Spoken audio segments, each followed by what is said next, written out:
Dionisio at the plate. He's 0 for 2 today. Swakowski, the big right-hander, lets it go. It's right down Broadway. Dionisio lets it fly, and it's raining now. It's time for Rain Delay Theater with Jeremy Dionisio and Jack Swakowski. Hello and welcome to another episode of Rain Delay Theater, the podcast where two bums talk about other bums at baseball games. I'm Jack Swakowski. And I'm Jeremy Dionisio. And it is episode number 321. We are, Rain Delay Theater is back on the south side. This week we're recapping the Tuesday, June 9th, 2026 game between the Chicago White Sox and the Atlanta Braves. Jeremy, it took us about 7 years to see the Braves, and now we've seen them twice in in less than 10 months, I think. That's right. So it's nice to have that quick turnaround, and maybe we caused the injury of Ronald Acuna. I don't know, but he did exit this game with an injury. Yes. Yeah, he sure did. It was another early one for us. We got there before Gates opened. Jeremy, I think you actually got there before me, and if I recall correctly, I was coming from work. So I showed up a little bit after. Gates opened at 5:10 for a 6:40 game. White Sox, I was probably there about 4:50, but you were there even before that. And you said Dennis, I remember your exact wording in the text you sent me is Dennis was well embedded already by that point. Yeah, that's right. I was coming from a work thing that was downtown, and I finished in time to get down there early. I actually even killed a little bit of time to get down there. But I got down there. First off, I saw Josh over in a different section, just sitting there by himself. And I would have said hi, but I would have been talking to him nonstop until you showed up. So that was, so that was a selective, ditching of Josh there for that purpose. I did walk over to the main section where we try to enter from, and Dennis was sitting on the ground. As I think you've described several times, I was able to see it myself, which was nice. And he had been there for a while. I hung back. I came over and I said hi to him. This was a hot day too in Chicago, 88 degrees for first pitch, and the sun was blaring down, and the spot that Dennis sits in is directly in the sun, no shade whatsoever. So I was not gonna sit there for 40 minutes or whatever I was. So I hung back. I sat further back, and Dennis acknowledged me. We acknowledged each other.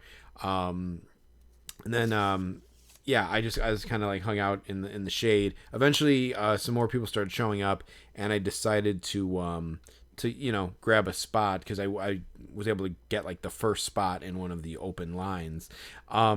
Dennis was there. He was wearing his Gwinnett Stripers hat, which is kind of his point of pride. Of having gone to Gwinnett. If you recall, he said about minor league hats. He said, "I don't wear it unless I've been there."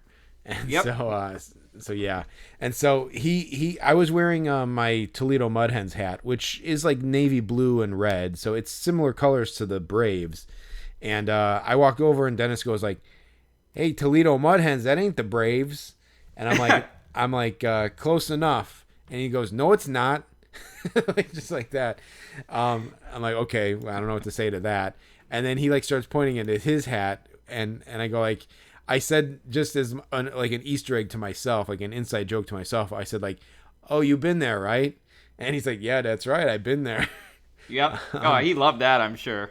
Yeah, for sure. So, in my head, I teed him up for his own joke. So he was there, and then I was there for just a little bit, and then you ended up showing up. Yeah, I did, Jeremy, and so it was basically you, me, Dennis, and Ass Backwards, as well as we've come to call him. We first met him, I think it was last year during the Seattle series. He just kept asking me a bunch of questions at the bus that he already knew the answer to. And I don't think we'd ever really clocked this guy before, but I've seen him several times since. But anyway, as we were in Gallagher Way a little bit later after the Mariners bus left, he runs into us and he goes, "I just fell ass backwards into Carlos Pena." And like the guy got Carlos Pena's autograph, and which kind of sucks because I carry Pena in my book, and he's a guy I would really like to get. Yeah. I've never had the good fortune of falling ass backwards into him, but I think that ass backwards is the name that this guy deserves. Yeah. So he was there too. One thing I'll say about Dennis just sitting there in the hot sun, Jeremy, is that he enters in the security line that's closest to the escalator where he eventually goes up and gets in. That's why he always waits in that one. So it's like he has to sit there. He cannot vacate that spot for risk of losing it. So like for him, just being in the hot sun is worth it if he can stay in that spot, I think.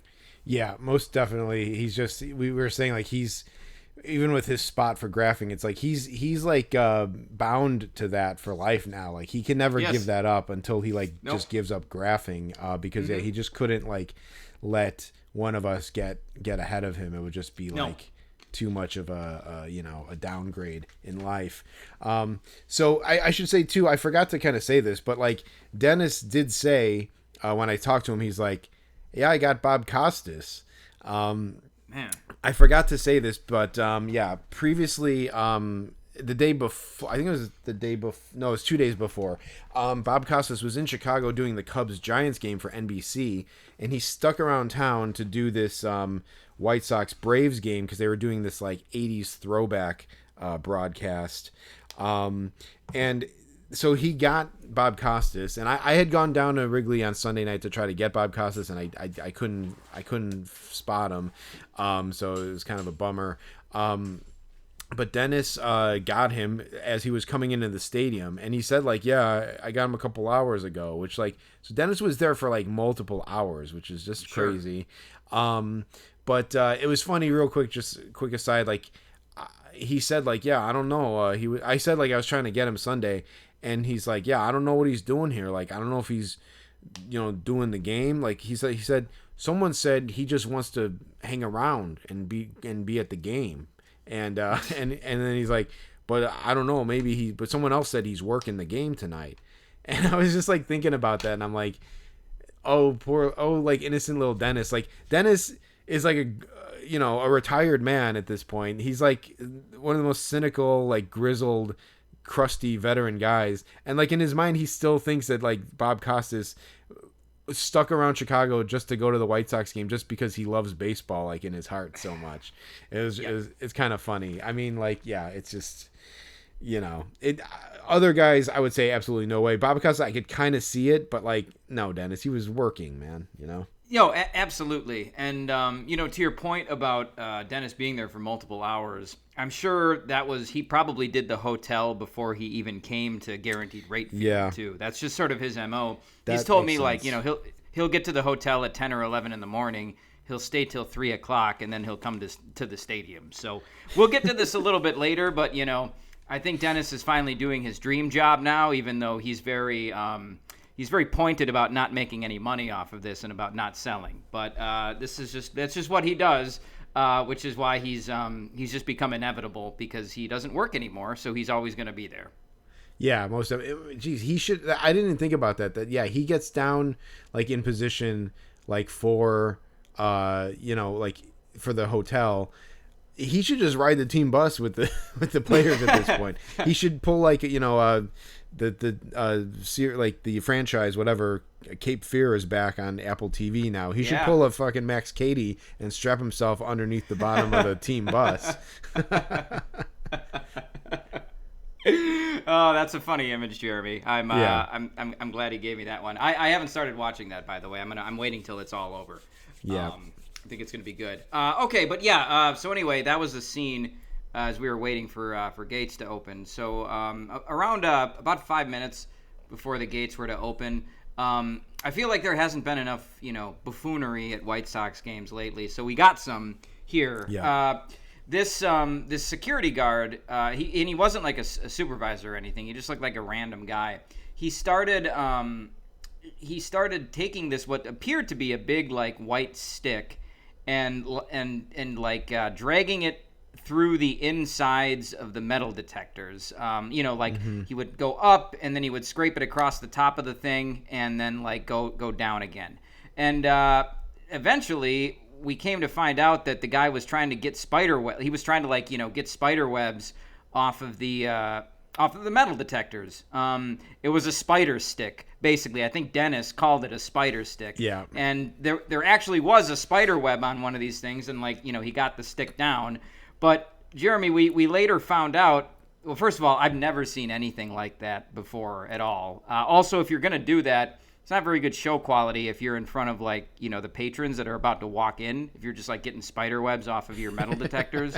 Yeah. Also, we came to find out once he finished the last metal detector, he walks in front of us again, and it's a light that's half broken. Yeah. It was a big long halogen light, and I think I don't know if he broke it in the process of wanding the metal detector with it, or it was already broken. But yeah, it was bent in half, which I don't know how a halogen bulb bends in half, but it was bent in half somehow. And I don't know. It was just it looked like a broomstick, and then we see, and I'm even questioning what. How could it have been a bulb, because it was bent in half, but it had those prongs at the end, when you plug in a halogen, a fluorescent tube. So I don't know what the hell was going on there, but I know that it wasn't, even if it was a broomstick, it's a bad look. So I don't know what it was, but it was it wasn't an official a duster or something, I don't know. No, and it did not seem to be part of their operations, their SOP for opening up the gates. It didn't seem like anybody had asked this guy to do this. He just sort of took it upon himself to do it. So that was one oddity. Another was that they needed to turn the metal detectors on, but the fuse box where where the switch was too high for the security guard who was trying to turn it on. So instead of getting a step stool or something, he just reached up with his wand that he uses to wand people down, and he tried to turn the light switch on with his wand. Yeah. He we just see a guy the light switch was I don't know, 8 feet up in the air or something, and this guy was 6 something or 5 something, whatever, and he's sticking this wand in the air trying to flick the lever open to reach the breaker. So it was and that was it was exactly right after the spider stick, and it's just I'm Jesus Christ, man. We just looked at each other. This is a major league organization. Yeah. This is one of 30 major league stadiums, I guess Sacramento, whatever, but just it just makes you shake your head. What the hell's going on here, man? Yeah, no, they've completely let it go. Well, we've known that for years, but it was on display again last night. So yeah, that was not good. And of course, just the whole process of actually getting into the stadium is much worse than Wrigley too, which we both experienced, but you experienced it to a little bit more of an extent, Jeremy, because you were actually in front of me. We were in the same line. And the girl actually made you come back after you tried to go through the metal detector the first time. Yeah, so this is become quickly one of the most kind of nerve-wracking parts of graphing is getting into the stadium, because you're lined up, you're almost like a runner at the starting gate, just to make a big leap from graphing to a physical activity. But although at graphing at the Sox Park is kind of a physically taxing event. Anyway, so obviously these workers don't give a crap about what we're trying to do, what we're trying to accomplish. And I will say maybe a little less than at Wrigley Field. The people at Wrigley Field seem a little more locked in for the most part. This was a teenage girl, maybe she was 20 or something, but this girl was just standing at the front of the entrance, of the entryway, in front of the metal detector, in front of the little slot where you still have to empty your pockets and dump crap into the trough. And she just wasn't paying it. She was on her phone. She was texting with someone, and everyone else is ready, and they're all right, everybody, gates open, and people start shuffling in, and I see Dennis and ass backwards just zoom right through the gate, and this girl has her back turned to me and she's texting, so I just throw my stuff kind of in front of her into the trough and go through. And then she's whoa, hey, wait a second. And I'm no, they opened the gates. And she does, it's not she's checking it. There's no real reason for her to yeah, I guess there's no reason for her to be paying attention, to her credit. But then the second girl with the wand, like, I think she heard the first girl say, hey, whoa, hold on a second. And then she made me go back through. But I looked and I'm like, there wasn't anything that went off. So, like, and then they say, like, you know, did you empty your pockets? I'm like, I still have, like, markers in there, but that's one of the things you don't have to take out of your pockets. No. So the whole thing, it probably took, like, 10 seconds, but, like, it was like, hey, come on, let me through. Come on. Like, you know, this is stupid. Like, I know for a fact that I took everything out. I have nothing metal in my pockets. I think it was all just because this girl maybe thought I was, like, jumping the gun or something. She wasn't even paying attention. She didn't even hear that they say the gates were open. So it was just a friggin' annoying, like, little hurdle to jump through when there already are, like, a bunch of hurdles to jump through. And then I get through and I run up the escalator, run down across and then down to the stands, and I see Dennis down there already, and they're, like, just finishing up getting a player, and I get closer and it's Mike Yastrzemski, and then he pretty much he signs for them two and then just, like, kind of walks away. And it's like, you know, it was like 10 seconds, but that is a crucial 10 seconds that I could have been down there and called for Yaz. Like, it literally made the difference between me getting Yaz and not getting him, which I did not get. So yeah, you know, and it probably screwed me out of it too, because I came barreling in right after you, and I was maybe about 10 paces behind you, and if you would have been able to stop Yaz, it would have taken, you know, in the time it would have taken you to get Yaz, I could have got Yaz, and so it was just. It's bad, man. When you get held up like that, it doesn't happen often where it costs you an autograph, like it literally costs you one, but it can. I mean, the time I got Zach Gallen, it was like the similar situation when I got him inside. Like, you know, exact same thing, right? I got there just in time. So, yeah, that hurts. And it really kind of set the tone for the whole night as far as graphing goes, if I'm being honest. It was there were some annoyances. There was a couple successes, but, like, I think when we first got there, first group was hitting. So Albies, Acuna, I think maybe Austin Riley was there too. Mm-hmm. And they all, like, you know, were taking their rips, and then they left the cages. Matt Olson was there too. Okay, yeah, Matt Olson. So Acuna, like, went out to the outfield for some reason. Albies walks by and you know, we call for him, and he just walks right past into the clubhouse. And I hear Dennis say, and we were able to basically kind of get right next to Dennis, so we kind of had, like, decent spots. We had, like, the third and fourth best spots, I would say, for graphing. And so I heard Dennis say when Albies walks by, he goes, like, "That's why I don't go." And and I was just like, "Don't go? You go to every freaking game. What don't you go to? What games don't you go to? Like, he's at every fucking game."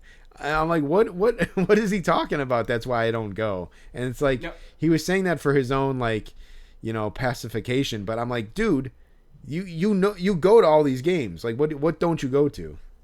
That's absurd, man. Says the guy who got here before Bob Costas tonight. You know, like, that's crazy, man. I went to those A's games like a week and a half ago, whatever, and, you know, he was at the games Tuesday and Wednesday night. He was at the Reds day game that you went to. I think he was at the Reds game I went to the night before at Wrigley Field. Like, the guy is you can't swing a cat at a baseball stadium without hitting that guy. That's an absurd. And like you said, everything at the White Sox park runs through him. So, you know, we're talking about going to White Sox Guardians next week. You can bet your ass that he's going to be there that night. Yeah, absolutely. Yeah, he'll be there, and he'll get more autographs than us. He'll probably screw us out of one or two, and he'll, like, still complain. So yeah, it's just it's just ridiculous. There was a thing when we were in line. There was a kind of funny thing that happened. He was BSing with the security guards, and actually, I wonder, the guy might have broke the spider stick because Dennis said something to the guy, and the guy kind of, like, smacked the spider stick on the fence in front of Dennis. Okay. And I wonder if he broke it doing that. because he was doing it just trying to mess with Dennis, and like Dennis was just like yucking it up with these guys. I heard him say something to one of the guys about like his like Apple Watch or something, or like Fitbit. I don't know what he has, like one of the things like on his wrist that keeps his heart rate. And he said like, yeah, my heart rate's he's like, I don't know, this thing must be broken. It's like all low or whatever. It's like it's saying my heart rate is like 50 or something. And like I don't know. I didn't really tune into what they were talking about, but I know they were talking about heart rate.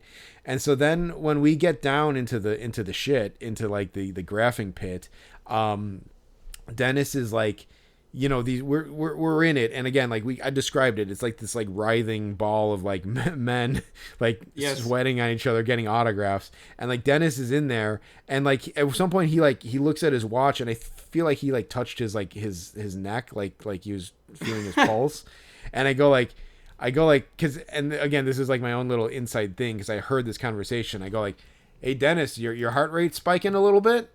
And he's like, yeah, it is. It's just going crazy right now.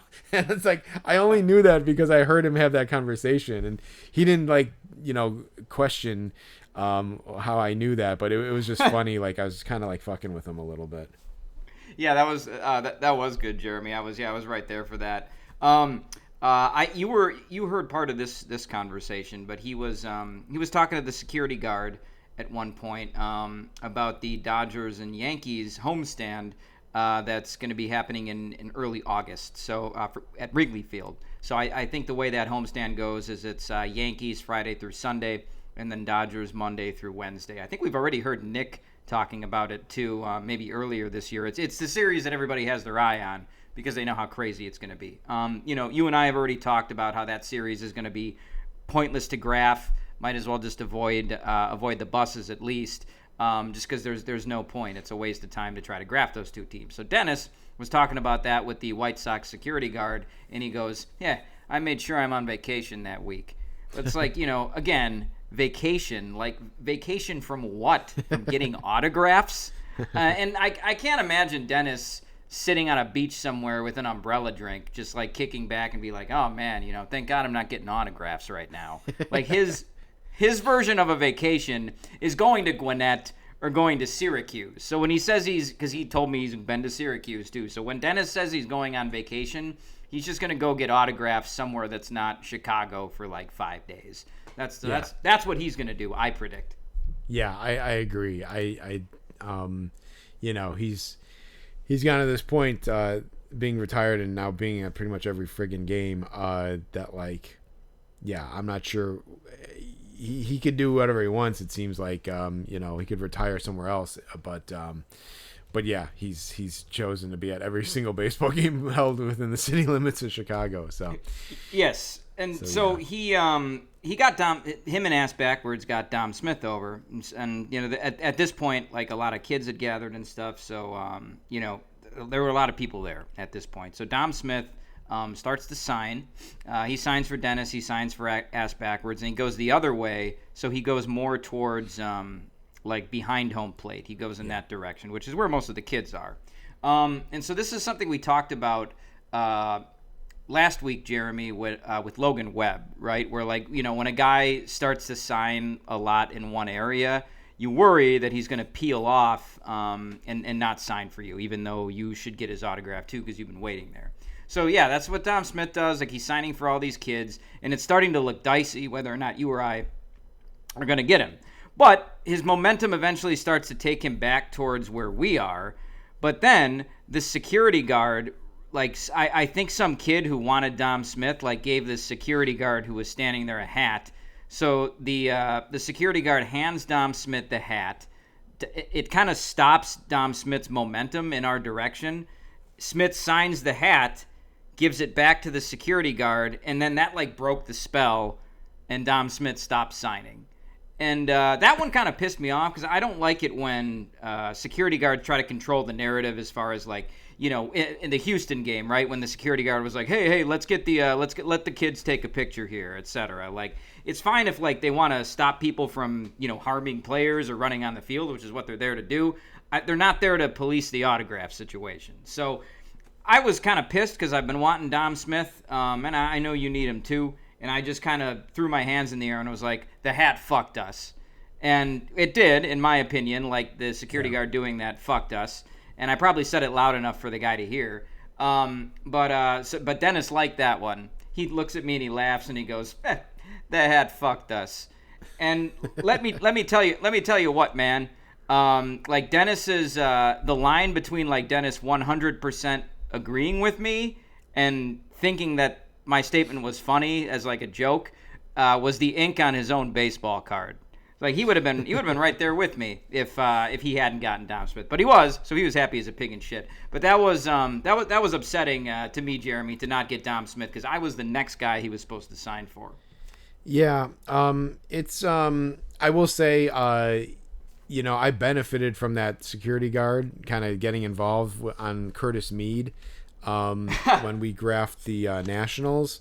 Although I think that I would have ended up getting Curtis Mead anyway. But he did take my card and bring it over to Curtis Mead for him to sign. And Mead was completely like thrown off by that. It's like, what the fuck? The security guard's handed me shit to sign now. Yeah. So yeah, I have been the benefactor of that in the past, but yeah, it definitely did screw us over. And, yeah, I just, it was frustrating. I was, there was, now I'm forgetting, Jack. There was another one that I missed out on that I was even more annoyed by. Well, you've had, I don't know if you're talking about the Braves, Jeremy, you might be, but you've had some misses that were way worse than that. So I think you were a little calloused already when it came to missing on Dom Smith. I mean, you barely just missed on Bo Bichette. Like you were the next guy in line for that. I was going to be after you. You almost got whoever that hot prospect was. Caglione, Caglione, yeah, you almost got him. So Dom Smith is small potatoes for like the guys you've missed on this year. So I get it, but yeah. Yeah, no, that is true. I think when I think it was Dom Smith was signing, Dylan Dodd snuck by too, and I tried to call for him, and he didn't sign, and I was like, dude, I was like the only guy calling for him, and like he couldn't sign, so that was annoying. Yeah, so it all varies. The whole Dom Smith thing with him being relevant again and like actually doing well, I think he maybe is like taking a slight step back, but he's still playing way over his skis. Like I don't, it's frustrating because it's very likely could be like, I don't know. I mean, maybe he's played himself into more chances in the bigs with this stretch, but like I don't anticipate it to go on too long, and I don't anticipate him to be like a mainstay for graphing going forward. So it might have been one of the last chances we have at this guy. Yeah, I agree, Jeremy. Just a couple weeks ago, actually, when the Cubs were playing the Braves in Atlanta, we were texting and we were like, "Is Dom Smith stealing signs? Is that what's going on?" And like, little did we know that 4 weeks later we would be trying to get his autograph. Yeah, most definitely. So yeah, he was there. Kyle Farmer was there too, and I think he was on the IL at this point for the Braves. He was there, and I think he was even taking BP. And Dennis did the classic like Dennis like suck up thing where I don't know if I was able to witness it in the past, but this one I witnessed like in 4K, like in full 4K. He goes like Kyle, I got nothing for you because you signed it all already. And it's the exact same line he used on Barlow. Yeah, exactly. And like maybe he had a run in with Farmer in the past too. I was gonna say, maybe him and Farmer had beef. I don't know. Yeah, but it was just like, and Farmer just looks at him like, yeah, okay, whatever, and just like kind of keeps walking. And yeah, it was funny. Yeah, I don't think I brought Farmer. I had gotten him with the Rockies, I think, like 1 or 2 years ago. So yeah, we got him the same night. We might have got him on a getaway day, but I think that for Dennis, like always pointing that out when guys always sign, because he did that with Thiago Vieira too. He's like, you always sign, and like doing that, it's like, why would you say that to a guy? Because like you might make him step back and think, you know what, I do always sign. Maybe I should chill out on that. So it's just like just get the guy's autograph and don't. We didn't say we're gonna do an episode next week about the Rockies, but it's like, well, he's not on him anymore. Well, we wouldn't say that to Ryan McMahon, even though he always does sign, And we got Kyle Freeland for the third time last night. Whatever. So I don't know. It's just I think it's a little bit too much. We got Eli White which was cool, I guess. We also got Martin Perez, and you and I have talked about wanting to get him before because he's been around for a long time. He's been on a lot of teams. He's got a lot of cards. So Martin Perez ended up being a man of the people. He signed by the right field foul pole for like 10 minutes, and then and we took thought pictures and everything, like did Yep. all the glad handing. Yeah, and we thought he's been doing it over there so long. No way is he going to do it more when he comes to the dugout. But sure enough, we called him over and he signed, and he was super nice. He's got a crazy signature too. He really makes a meal out of it. But yeah, I got him on a heritage card. I think it's with the Rangers. So yeah, I was pretty happy with that one. Yeah, definitely. He was in White Sox camp last year when I graphed it, and I wanted to get him then, and he's one of the few guys that I missed, and so it was nice to make good on that, and to get him on a card that I've been carrying around for a while. I think even back when we first started graphing. So yeah, it was that was a good one, and again, another guy who you have to think might be one of the last times he's available to sign. Yep, and there were a couple more guys like that too, both of them catchers. The Braves started off the year with Drake Baldwin was on the IL. Jonah, for this game, they didn't. He was playing to start the year, but they had Jonah Heim. He got traded to the Athletics, or he's on the Athletics now. Now they're catching core for this game. The active catchers were Austin Wynns and Sandy Leon. You'd gotten Wins before, Jeremy. He denied me once already about a year or two ago at Wrigley. So I saw Wins. He was coming in, and so, of course, I called for him, and he just says, no. And I was like, all right, dude. Like, he very pointedly said no. He heard me, he looked at me, and he said no. Maybe he said no because he was catching that night, and so he probably had to go in and meet with the pitcher, and he didn't want to waste time signing autographs, which I get. Okay, that's fair enough. And that's a guy where, like, he has to be focused and locked in because he could get cut, after this game, right? This is a guy who's literally just here day to day, and he knows that, so he's probably trying to be as locked in as he can. So he denied me. Great. Also, Sandy Leon, right? I mean, you want to talk about a guy who is on his last legs in the major leagues. There's no reason that Sandy Leon should still be getting a major league paycheck. I don't think he played in the majors last year. I could be wrong. It's crazy that he's on a roster. But, again, a guy who's been around for a long time that we wanted to get. So we called for him as well. He came in with another guy. I can't quite remember who. But he gestured to us, and he was like, yeah, I'll do it after I hit. And then he came in, and when he came in, he ignored us. So that wasn't good. And then Mauricio Dubon, I don't know. I think you may have needed Dubon, Jeremy. And you called for him, and he denied too. Yeah, he said I can't sign. I can't sign tonight, guys, or something like that. But the way he said it was like it's like he was like sanctioned to not sign or something. Like he signed too many the day before, and he's like on a cooling off period or something. He's like, I'm not signing tonight, guys. Or I'm not able to sign tonight. I think Leon came in with Jorge Mateo. That's right. Who I also would have liked. So and then the Leon one was just weird because it seemed like he was gonna sign and then he didn't, and I was like kind of like head level with him basically, with my vantage point from the stands, and he definitely heard me and he just didn't sign, and so I don't know if it's just it's the same thing with Wins, like a case of two guys who are kind of on the fringe who are just trying to make a good impression and get in there. The Leon thing was just he made it seem like he was going to sign. So I thought that we were good on that one. Yeah, man. Was he in the alt-site game? Oh, I don't think for the okay. For who? There was some catcher who had been around forever who was in that alt-site game. It's a guy similar to Sandy Leon. I'm sure neither of us will think of him right now. But I'm racking my brain. Yeah, if you go back and look at that roster, I'm sure you'll be like, oh, yep, that's what. It's a guy very similar to Leon, very similar career trajectory. But anyway, so those were some disappointing denials, and that was it for graphing after those guys went in. Eddie Perez, who I've asked multiple times, he still didn't sign and basically ignored. That sucked too. Didn't get Eddie Perez again. So we anyway, graphing wrapped up.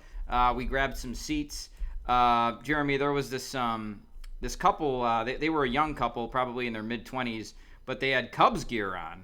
and it was pretty incongruous because the Cubs weren't playing. So it's one of those things where like, all right, so you're gonna be that guy who like wears Cubs stuff to a White Sox game or vice versa. Like you said though, they didn't seem like they were ready for the heat that they might get.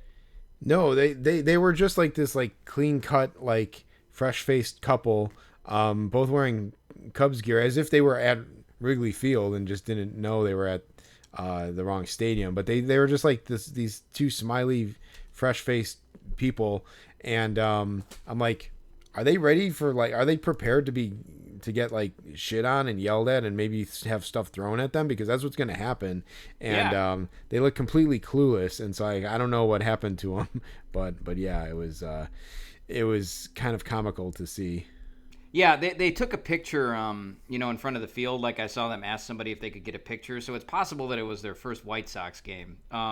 Maybe next time. Pro tip: like don't wear that stuff to the game. But they definitely didn't know what they were in for. A couple of strange things in our section. The first involved a Plinko game. Yeah. So they were playing this Plinko game for White Sox memorabilia or White Sox sporting goods, whatever. Just before this happened, this guy came in and sat behind us. We were in like the second to last row of the grandstand, whatever, and this friggin' like scuzzball guy came and sat right behind us, and I kind of felt his presence like breathing on me, kind of. And he came and he sat down right behind us right before this Plinko thing happens, and this guy was playing. He was just like some regular dude. He was wearing a White Sox cap, and he dropped the Plinko thing, whatever. It plinks around the little pegs, and then it falls in a hole, and he won a White Sox hat. So he won another White Sox hat, and this guy behind us, I hear him go like, "That guy already got a hat, fucker," and then he's... He stands up and walks away. He stands up and walks out of the grandstand, and it was really funny just to hear like right in my ear. And then I caught a glimpse of this guy, and he looked a little rough around the edges. So that was some funny commentary, I would say. Yeah, that's funny, Jeremy. Sometimes it's tempting to, not make comments out loud in public when you're by yourself, but you probably shouldn't do it, right? Because it's just weird. So that guy was. I think he might have come back for a little while after that too. But just one of those people who wanders in and out of your section. So a disturbing trend at baseball games that's been happening for about the past month plus is the tarps off movement, where just a bunch of like bros will take their shirts off in the furthest most section of the outfield upper deck and just wave their shirts around. So Jeremy, when you when this started to happen, you said to me, I know this is going to catch on and it's going to become a thing, and unfortunately it has. It's the summer of tarps off. So it started to happen at White Sox games now. It happened at the one we were at that we're talking about. I would go to the game 3 nights later on June 12th against the Dodgers. It happened there too. So it seems like that's going to be a thing now.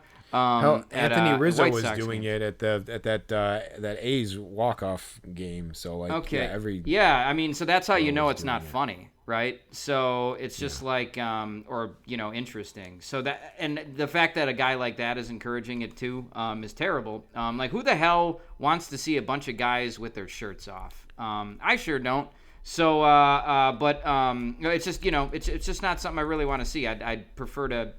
It sucks. It's a shitty thing, and I blame Ali Marmol for it, Jeremy. Just completely and totally blame him. If he would have never made a thing out of it, nobody would have said this wouldn't be happening.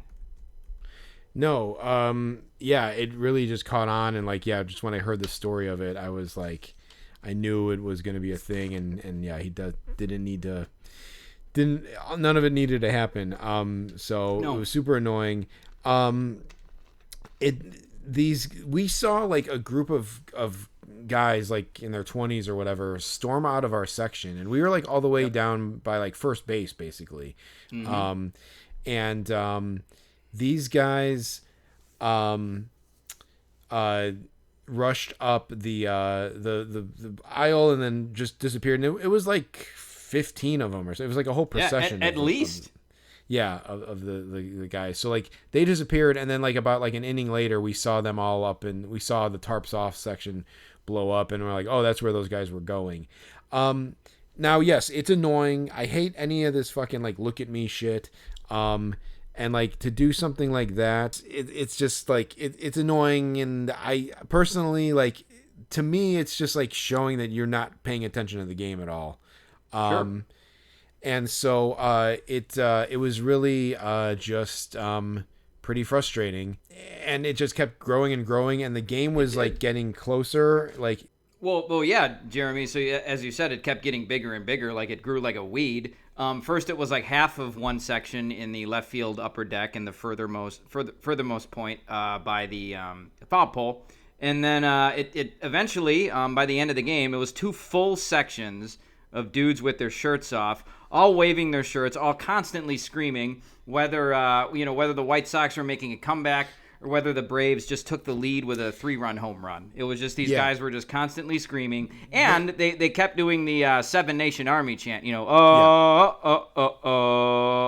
And then, if that wasn't bad enough, whenever something good would happen for the White Sox, the whoever was doing sound for the game turned on that song as if to like pander to these guys. So it was actually like they were being encouraged to do this.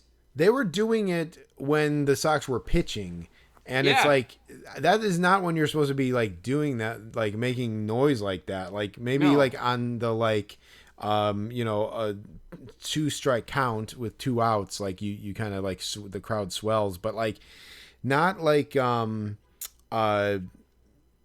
not like in the situation where the pitcher is supposed to be concentrating like with 1 out or something. I don't know. It was just annoying. And so like I know that people like have a laissez-faire approach to these games and everything, but like I don't think it's cool to go to a baseball game and like show that you're not paying attention. It's like why go to a game just to not pay attention and like be proud about it? Like if you want to go and socialize with people, that's fine. But why? But like, it's like someone hits a homer and then you stand up and you turn on like, I had no idea what was going on in that game. It's like, why are you so proud of that? Like just friggin' just do what you're doing or whatever. And so like this whole like, just completely like these guys, I wouldn't have pegged these guys to know anything about what's going on in the game, any sort of situational awareness. And it just shows off. It just like perfectly exemplifies that by like these idiots just doing this like all throughout the game at times when it didn't even make sense. No, and I guess just one more thing, like why would you if you're going up there, why would you want to be one of like 200 people doing something stupid? It's like why not be an individual? It's just like a total hive mind thing. So we'll see it next week, Jeremy, when we go to our next White Sox game. So I guess we can only hope it doesn't catch on at Wrigley, but not the end of it, especially if the White Sox stay good. There was another weird thing. So there was this couple sitting in front of us, and it seemed like a normal couple, but about a couple innings after they sat down, all of a sudden the guy had a big bandage on his hand, and like you could see the blood seeping through the bandage, like whatever injury he had sustained, he had just gotten clearly, and he was like holding it up and looking at it.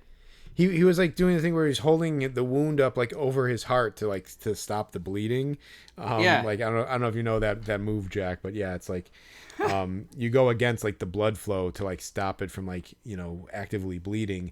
And so he was doing that, and like but what was happening was he was putting it on display for us who were right behind him, and like the blood was seeping through the bandage.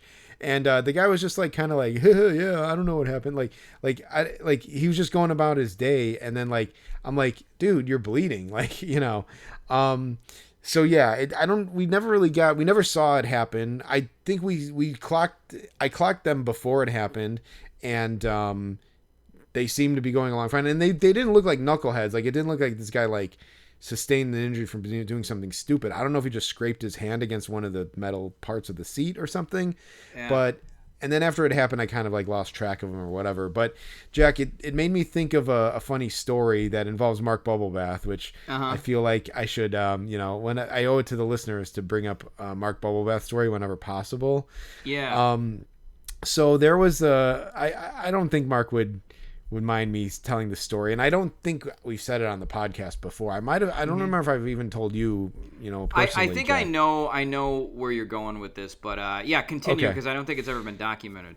Okay, well, so we were. This is back in our 20s. Mark slightly older than us, but we were at this party, and me and a friend of mine, and we ran into Mark at this party, this like hipster like Wicker Park party or whatever, and Mark was like, he was a little drunk. He was a little in his cups, and he was just, I don't know, just being loud and obnoxious just for the hell of it. And he had like a can of I think it was a can of natural ice or a natural light, whatever that natty no, it's natty ice is what it's whatever it's called. I don't know what the fuck it's called. But he took this can and he smashed it.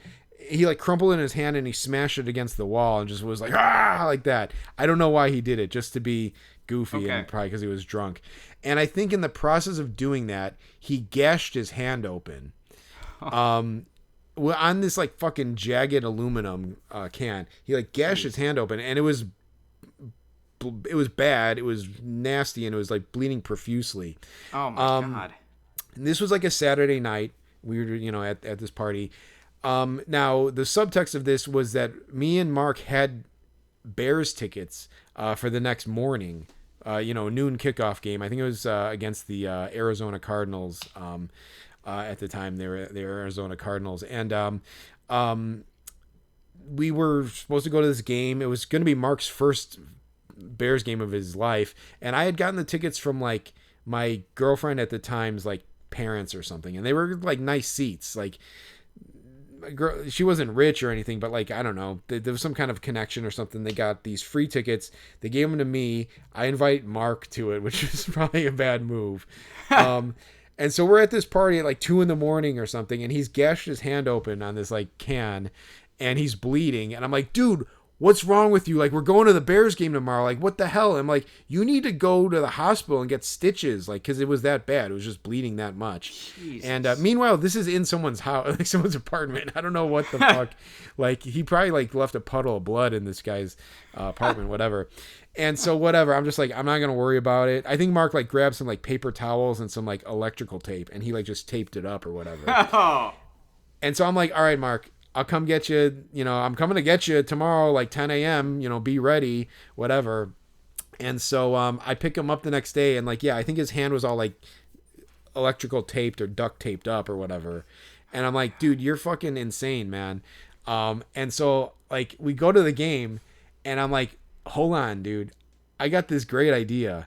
I'm like, what? Like, they have like a nurse, or they have like a medical station in the stadium. Like, why don't you say like you accidentally cut it on something in the stadium and have them like stitch you up? And he's like, dude, that's a great idea. And so I have to say, the story kind of ends there, because I think it stopped bleeding or something, or it was fine enough. And like, we ended up not doing it, but like, I was like, that would have been a great idea if we, actually, if he got like free stitches, like from the Bears nurse, It would have been. I can tell you what probably would have happened is they probably would have kept Mark there. A security guard probably would have asked him where and when he did it, and then they would have looked at the camera footage and to try to determine like where and when it happened, and probably would have found out that he was full of shit. But maybe they would have stitched him up. It's possible they would have stitched him up first.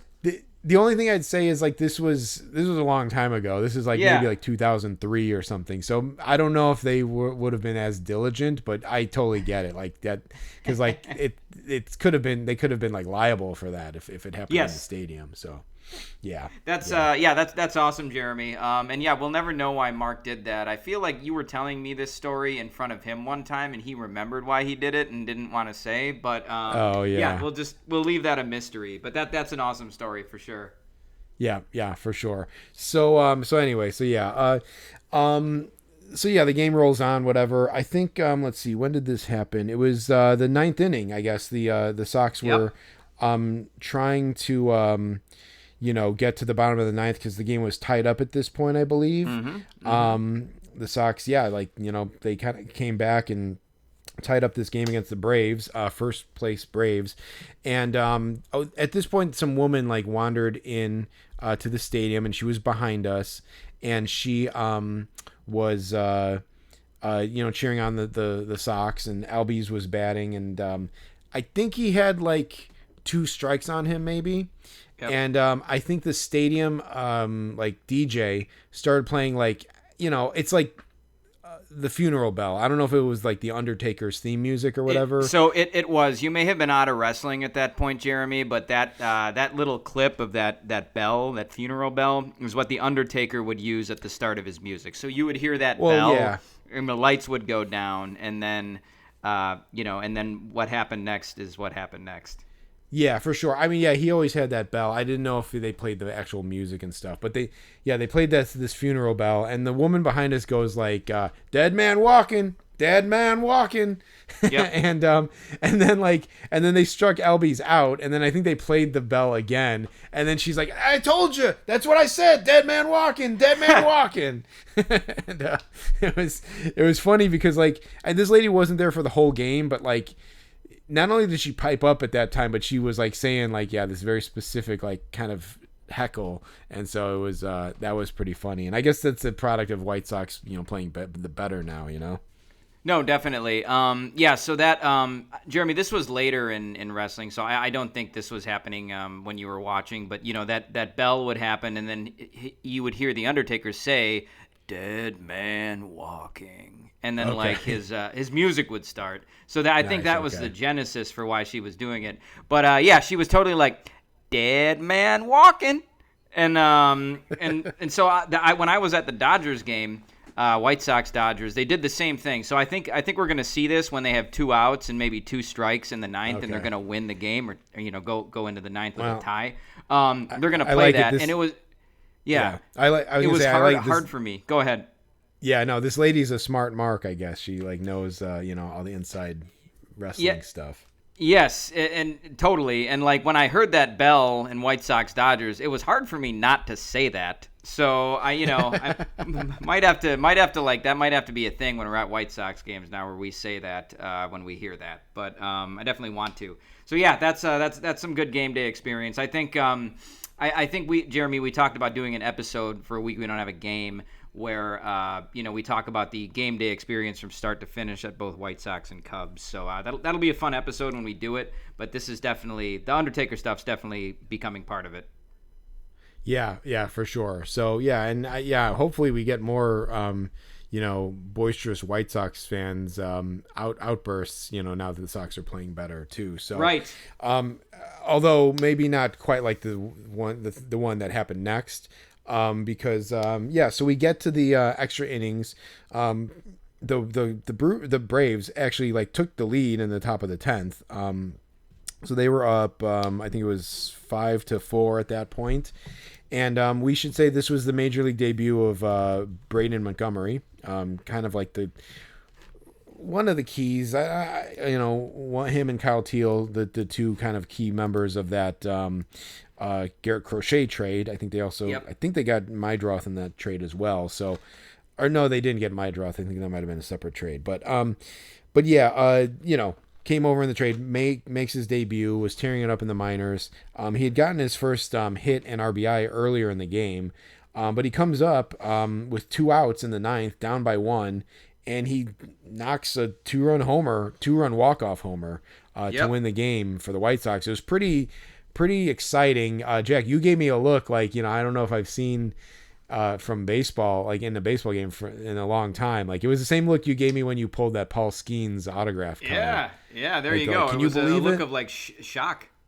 Yeah. And it was pretty cool. It was an electric moment. Everyone went crazy, and including one fan, I guess, because somehow we got splashed with some kind of liquid. I don't know if it was beer. It didn't smell like beer, but no. It's like it might have been just water or something. I don't know. Or maybe it was like a cup of ice, like melted ice or something. But we got splashed, and my legs got doused. The guy in front of us got doused. I think you got hit a little bit too. You got hit I did. on your book, on your graphing book? Yeah, my graphing book got hit a little bit. I had it closed, thankfully, so it didn't hit any of my cards. But yep, I got hit, and we were well under the awning too. So I don't understand. Like, if it was coming from the upper deck, I don't get how it hit us. No, and I saw it dripping off the facade of like the loge section above us. So like, I don't know if someone took their cannon or like cup and like whipped it against the facade of the upper deck and it just went everywhere, or how it happened. We don't know. And so yeah, it was kind of crazy, but yeah, it was cool moment overall though. So it was. Yeah, we kind of even stuck around and watched a little bit of like Montgomery touch home plate, and we didn't have to rush out for graphing purposes, so we got to take a little bit of that in. And then we left the stadium. We were walking towards the red line, and there was some kid riding his bike through the White Sox parking lot, and I just hear him go like, "Sox don't suck anymore. White Sox don't suck anymore," and just like drove like through like this crowd of people on his bike. Yeah. So yeah, I don't know. The White Sox fans are feeling it, and rightfully so. And yeah, so it was an exciting game. It might have been one of, I mean, yeah, we've seen a couple walk-off homers at White Sox, but the fact that it was Montgomery's major league debut, it's got to put it up there with one of the top Sox games we've seen, probably. Yeah, definitely. And I think that what that kid was saying sort of, it sort of summarizes how the Sox are doing right now. There's excitement for sure. And you said it when you said that these games are going to be, there's going to be a lot more people coming out to these games over the summer, a lot more crazy stuff. And this rebuild feels a lot better to me than the previous one when they started to get good. There was something sinister about those La Russa teams. I can't really put my finger on it, but it just didn't really feel right. Probably because they hired Tony La Russa to be the face of that rebuild. This, I don't know, something about this feels better. They have a young and hungry team, unlike that last core where you felt like the culture of that team was, it just wasn't great. So it'll be interesting to see where they go, Jeremy, especially now with the expanded playoffs. It feels like there's a real chance that they could make it into the playoffs at least. Yeah, for sure. Yeah, it's a good time to be a Sox fan. So we'll see. I still think the tickets will be affordable enough, and I think compared to the Cubs, and I guess I'm cool paying a little extra for a competitive game and a game that I probably won't have like a deep rooting interest in just to enjoy it. So that could be nice, I suppose. Yeah, definitely. Well, it seems like the next time we're going to get out to the park here is going to be to a White Sox game. We're trying to set something up for next week, so we'll see about that. We also did some graphing last night at the Rockies game, so I think next week there was some good hijinks from that. So we'll recap that. Yeah. Jeremy. Go ahead. I wanted to say at the top of the episode, I was at the game. So as we're recording this Tuesday night, so the night after the PCA cycle. So I was at the game. I was at the cycle. It was pretty cool. I met you out by the bus afterwards. It was pretty cool. Obviously, the whole PCA getting picked off thing. We can maybe talk more about it next week. But the whole Brennan Bernardino of it all. I forgot about that. Yeah. Yeah, we saw Bernardino afterwards, and we can talk about that and my thoughts about that. I'm sure they'll still be as fresh as they are right now, but it was pretty cool to see a cycle and a reverse cycle on top of that. So yeah, we'll talk more about that graphing next week, and then hopefully have a White Sox game coming up right after that. Yeah, definitely, Jeremy. So I guess we could end this one by saying Dennis texted me tonight asking if I was coming to the Rockies, if I did the Rockies bus last night, probably because I think he's trying to decide if he wants a taste. And so I told him I did and that we got a few guys. And so just like 2 minutes ago, I heard back from him, and his response was, "Are you going back?" So the single "are you" and then going back without a question mark. So, yeah, classic Dennis there. I think he's still trying to decide if he wants to go. So, yeah, we'll see what the rest of this week has in store. But for this week, I'm Jack Swakowski. And I'm Jeremy Dionisio. We'll see you next time. Later.